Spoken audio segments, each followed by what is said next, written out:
Pongo este ejemplo rápido de un país cercano al nuestro, ¿verdad? Es la primera plana de La Nación de Costa Rica hoy. Gobierno suspende a 6 directivos del Instituto Costarricense de Electricidad por presuntas irregularidades. Aquí los suspenden al nomás conocer lo que estaban haciendo y por la presunción de que estaban cometiendo actos de corrupción. Aquí no los juzgan hasta 5 años después que han salido de sus cargos, sino mientras están activos, mientras están trabajando, los están investigando. Aquí debemos aprender esto. El Consejo de Gobierno decidió suspender a 6 de los 7 directivos del Instituto Costarricense de Electricidad durante 4 meses, mientras investiga 2 presuntas irregularidades. Eso deberíamos hacer aquí. Mientras hay sospechas, se les suspende. Si demuestran que no cometieron actos de corrupción, se les reintegra. Totalmente. Y aquí que no. Exactamente. Y se enojan cuando uno les dice, por favor, por lo menos pida un permiso mientras lo investigan. Se enojan. Casa Presidencial expuso los motivos para tomar la decisión. El primero es un presunto pago indebido de cesantías a empleados del Instituto Costarricense de Electricidad y el segundo son aparentes actuaciones irregulares en torno a la figura del gerente general. Para ello, el presidente Carlos Alvarado y su cuerpo de ministros abrieron 2 investigaciones separadas en las que los directivos podrán defenderse. Los funcionarios suspendidos son Eugenia Gutiérrez Castro, Irma Pérez Guevara, Ruth Martínez Cascante, Farid Beirute, Brenner, Rodrigo Bogarín Navarro y José Jara Castro. Gobierno suspende a 6 directivos del ICE por presuntas irregularidades. 4 meses suspendidos mientras se le investiga. Si salen como a personas que cometieron actos de corrupción, seguro que se les separa, si no se les reintegra. Buen ejemplo para que aprendamos aquí en el país. Bueno, comencemos entonces, Carlos. Renato, perdón, ¿sí? Solo Claro. 2 aspectos de esa noticia. Número 1, el tiempo de investigación, 4 meses. Sí. Eso es algo que nosotros debemos de luchar, ¿verdad?, para que nuestros periodos de investigación internos, administrativos y de cualquier naturaleza se reduzcan. Y número 2, la transparencia. Manejamos información y a veces nos critican a nosotros como ASJ por señalar quiénes son las personas investigadas. Vemos aquí que ya está la noticia a nivel internacional, es una tendencia, es parte de la transparencia, decir quiénes son las personas investigadas. Entonces son cosas que tenemos nosotros como país aprender de estos que van liderando un poco mejor el tema de la transparencia. Bueno, aquí salió una resolución ayer, justamente fue publicada en la Gaceta, una resolución de reserva de información justamente relacionada con esto. No se puede decir los nombres, no hay que accesar, y ahí es donde nosotros insistimos. Tiene que haber una cultura de transparencia. Ahí están los nombres y están diciendo quiénes están investigados. Ese es parte del rol de ser funcionarios públicos. Es público justamente, pero aquí todavía hay la intención de que si es público, no es público. Hay que buscar la forma como hacerlo de manera privada. No, pero contrastemos, vale la pena el ejemplo, aunque perdamos unos minutos, Omar. Yo creo aunque perdamos unos minutos. Yo creo que lo relacionado al tiempo tiene también relación con la capacidad institucional de quien investiga. Muchas veces da la impresión de que ha existido ancestralmente una estrategia de debilitamiento institucional por la vía de reducir o de congelar aquellos presupuestos de los entes contralores del Estado y operadores de justicia a efecto de que no puedan de forma diligente procesar los casos, de tal manera que usted tiene una mora, no solamente una mora judicial, tiene una mora en la evacuación de las denuncias y la investigación por los limitados recursos que tiene el Tribunal de Cuentas, el Ministerio. En Honduras, una investigación del Tribunal Superior de Cuentas dura en promedio 7 años. O sea, 7 años, no meses, acá está hablando 4 meses. 7 años, esa es la capacidad que tiene, o sea, entonces imagínense, 7 años y luego traslada esta investigación al Ministerio Público.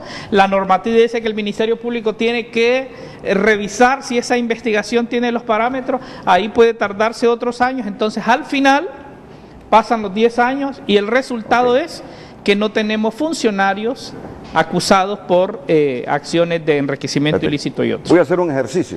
y así rápido, porque no quiero quitarlos el tiempo con este informe de Transparencia Internacional. Voy a hacer un ejercicio.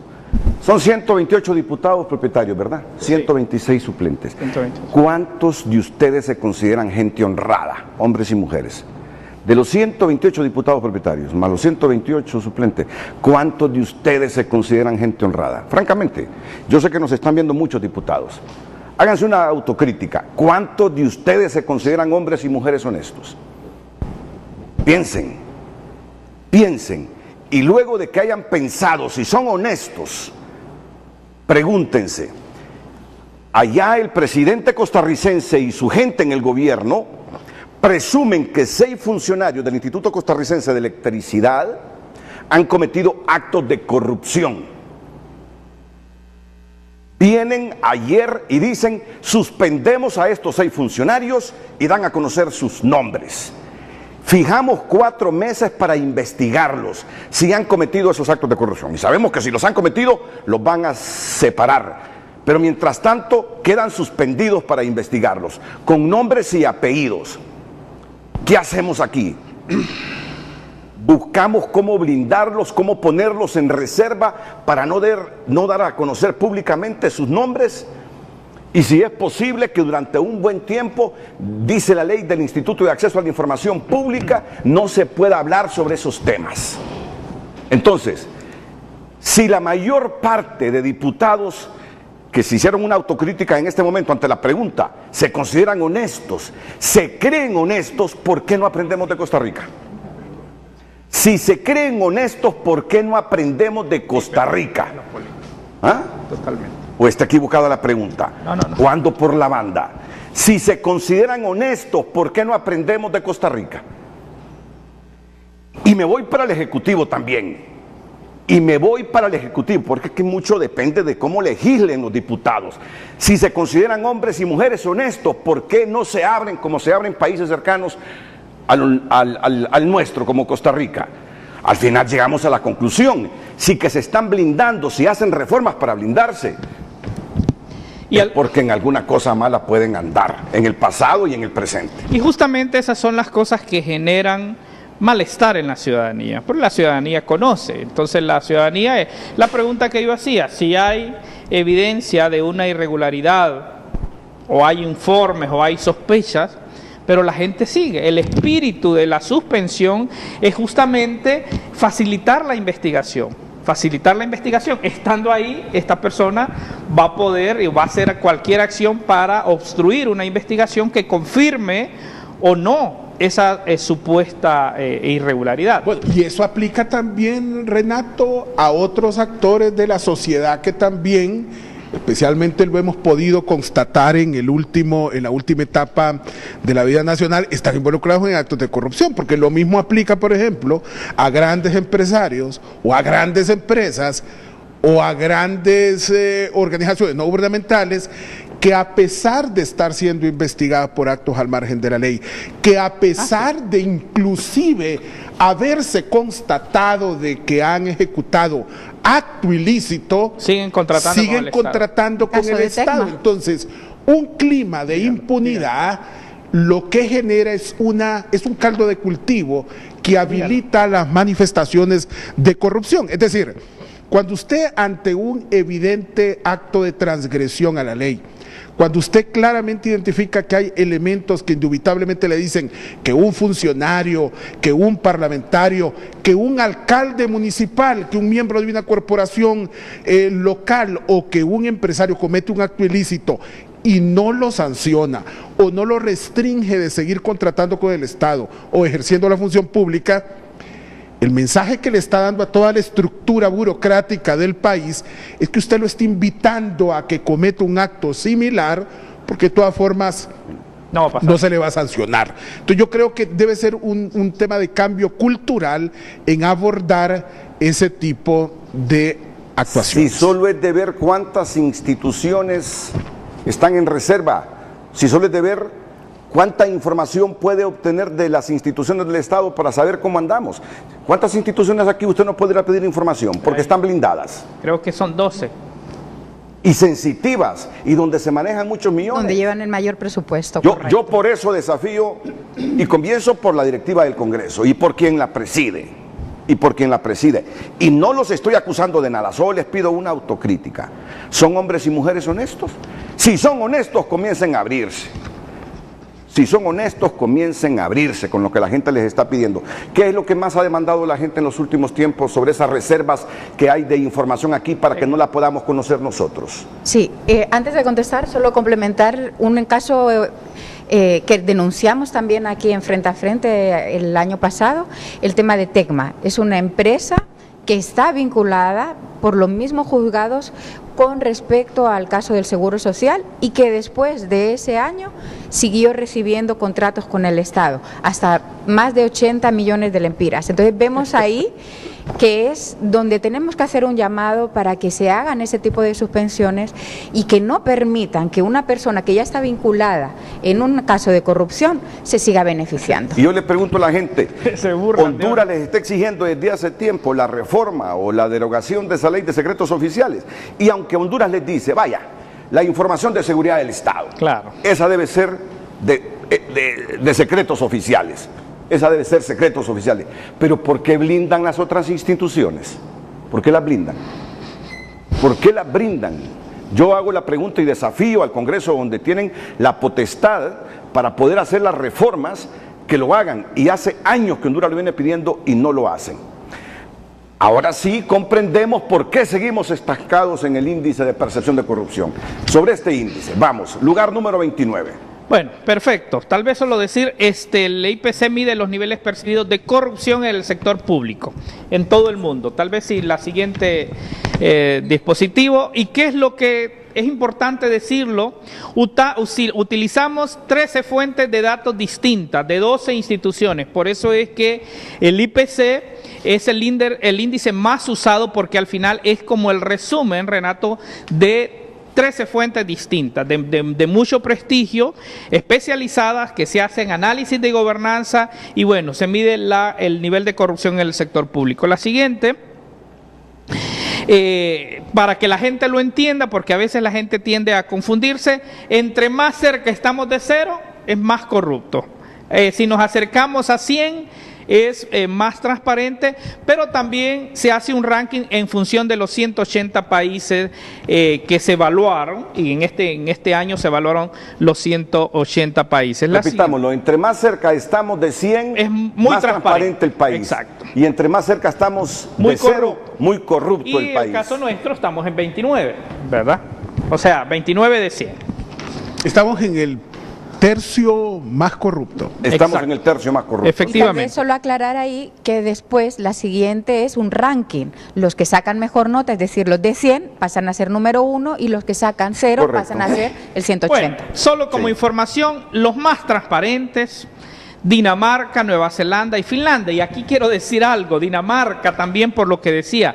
Mire, Dinamarca, aun cuando sigue siendo más transparente, Dinamarca tuvo un bajón. Y también hay reacción, porque un caso de corrupción muy grande con el banco danés. Y ayer estaba viendo en los medios daneses varias reacciones sobre esto. Y los más corruptos, bueno, son países con problemas serios: Somalia, Sudán del Sur y Siria. 10, 13 y 14. Yo creo que sería importante destacar que en el caso de los más transparentes tienen algunas características importantes. Son democracias plenas, sus instituciones están fortalecidas, existe pleno acceso a la información pública y amplios espacios a la participación ciudadana. Y en el caso de los más corruptos, y eso lo podemos ver en América Latina, Carlos muy bien lo exponía ayer cuando se presentaba el índice, evidentemente aquellos países que tienen democracias mucho más debilitadas, donde existe un autoritarismo y en donde existe una cooptación de todas las entidades, contralores de estados y operadores de justicia, los niveles de corrupción son mayores, y el caso venezolano y nicaragüense es un ejemplo en Latinoamérica. ¿Venezuela está con cuántos puntos? Venezuela 18. es 18, el más corrupto en América Latina. Y más adelante vamos a ver una gráfica sobre América. Muy bien. La siguiente. Bueno, aquí justamente está América, mire. Solo 11 de los 32 países encuestados en América lograron pasar los 50 puntos. O sea, tenemos obviamente un problema en América Latina y lo hemos estado viendo en los últimos años con grandes escándalos de corrupción en la región. Los más corruptos son Venezuela con 18, Haití 20 y Nicaragua con 25, que estos datos se han mantenido en los últimos años. Y aquí está lo que justamente estábamos diciendo. Y esto no es cuestión de política, esto no es ideología, porque a veces la gente no entiende. Donde no hay democracia, donde las instituciones democráticas son débiles, los niveles de corrupción son más altos, y aquí lo estamos viendo fácilmente en el caso de Venezuela y Nicaragua y Haití. Y miren los más transparentes: Canadá en América con 81, 10 puntos menos Estados Unidos y un punto menos Uruguay. Uruguay junto a Chile y Costa Rica son, en América Latina, son los países con institucionalidad más sólidas, más fuerte, más transparencia. Así es que eso es de los más y los menos corruptos. Pero a mí me gustaría hacer algo. Venezuela, el peor ubicado en Latinoamérica, ¿verdad? En América, sí. Luego Haití y luego Nicaragua, que está en la posición 25. Nosotros estamos en la 29. Exactamente. Ya nos vamos acercando a Nicaragua. Totalmente. ¿Qué países hay entre Nicaragua y Honduras? Quisiera verlos. Sí, lo tenemos ahí. ¿La siguiente? En la siguiente, quisiera verlos. Porque Carlos dijo algo: donde no hay democracia o donde la democracia está mal, donde hay instituciones débiles, es donde hay más corrupción. Y debemos decirlo. De 25 a 29, donde está Nicaragua, 25 a 29, donde está Honduras, ya hay un trecho corto. O sea que anda nuestra democracia también dando tumbos. Técnicamente el informe así lo establece. Técnicamente se establece que estas calificaciones reflejan el deterioro del Estado de Derecho y de las instituciones democráticas. Y sí. Y es la tendencia, y a nivel mundial, como decía, ¿verdad? Está el ejemplo de Estados Unidos, baja, el tema de Costa Rica, que ha sido un precedente, baja. Sin embargo, a nivel centroamericano, efectivamente, pues siempre es un precedente, pero sí hay una tendencia, y solo El Salvador pudo tener un incremento, si no mal recuerdo, de 2 puntos, pero la tendencia a nivel mundial, y que efectivamente la vemos en Centroamérica, es esa. Y ahí está, miren, aquí está, de los más corruptos de las Américas, 25 Nicaragua, le sigue Guatemala con una fragilidad institucional, y ojo, quizás después podemos hablar porque hemos tenido o ha habido en Nicaragua por 12 años una misión internacional contra la corrupción, esto asociándolo a la introducción que usted hacía, y en el caso también de Honduras. Bueno, estamos Honduras aquí, y bueno, arriba ya El Salvador, que El Salvador hay mucha preocupación a ver qué pasa el domingo con las elecciones, cómo se consolidan las instituciones o se debilitan, a ver, y el caso de Panamá y Costa Rica. Nicaragua 25, Guatemala 27, Honduras 29, El Salvador 35. Y hay que preguntarnos, 2 países del Triángulo Norte, Honduras y Guatemala, están en ese tercio de los más corruptos. ¿Qué pasó con el otro, el Triángulo Norte, que dio ese salto cualitativo hacia la transparencia? El Salvador, con 35 puntos. ¿Qué pasó en El Salvador? ¿Qué hicieron en El Salvador que no han hecho Guatemala y Honduras? Institucionalidad más fuerte, ¿verdad? En El Salvador hay instituciones más sólidas. Algunos argumentan que por el tamaño del país, pero tienen instituciones más fuertes. Ha habido más independencia de los órganos de justicia, en el caso particular de El Salvador. Por eso es que ellos incluso se resistieron a tener en su momento una misión internacional e hicieron algunas acciones. Si usted recuerda, en el periodo anterior, 2 o 3 presidentes fueron enjuiciados, y lo hizo la Fiscalía salvadoreño, y lo hizo los tribunales salvadoreños. Entonces, eso es una muestra de que hay una institucionalidad más sólida en el caso de El Salvador. Entonces, hoy ponemos como ejemplo a El Salvador de lo que se debe hacer para ir combatiendo la corrupción. Claro. Está en el mismo Triángulo Norte que nosotros. Guatemala y Honduras aparecemos ahí afeados, pegados por la corrupción. El Salvador ha dado un pequeño paso y cualitativo. Y solo voy a recordarlo, Carlos, y remarcarlo. ¿Dónde está Francisco Flores, enjuiciado por actos de corrupción? Está en la tumba mientras se le seguía un proceso. Sí. ¿Dónde está Tony Saca? Tony Saca. Está en el Mamo también, acusado de corrupción. Presidente de derecha. ¿Dónde está Mauricio Funes? Nicaragua. En Nicaragua, huyendo porque se le persigue y hay orden internacional girada a la Interpol para que se le capture en cualquier rincón del mundo donde esté. Presidente de izquierda. Exacto. ¿Qué significa eso? Que la Fiscalía en El Salvador como institución persigue a la gente por corrupta indistintamente de la ideología. Claro. Y confirma... Honduras, aprendamos Honduras. Y confirma lo que decimos, porque a veces hay la tendencia de ponerle ideología a la corrupción. Acá estamos viendo que la corrupción no tiene ni ideología ni color político. Y mire, bueno, aquí está Costa Rica, claro, aquí el tema de Costa Rica es que Costa Rica la diferencia entre Costa Rica y el que está en el siguiente nivel, 37 puntos, o sea, nos lleva 20 puntos. Solo uno de 6 países centroamericanos logró pasar el umbral de los 50 puntos, que es Costa Rica, que debe ser el gran desafío nuestro. Yo creo que debe ser, por estar cercano acá, nuestra aspiración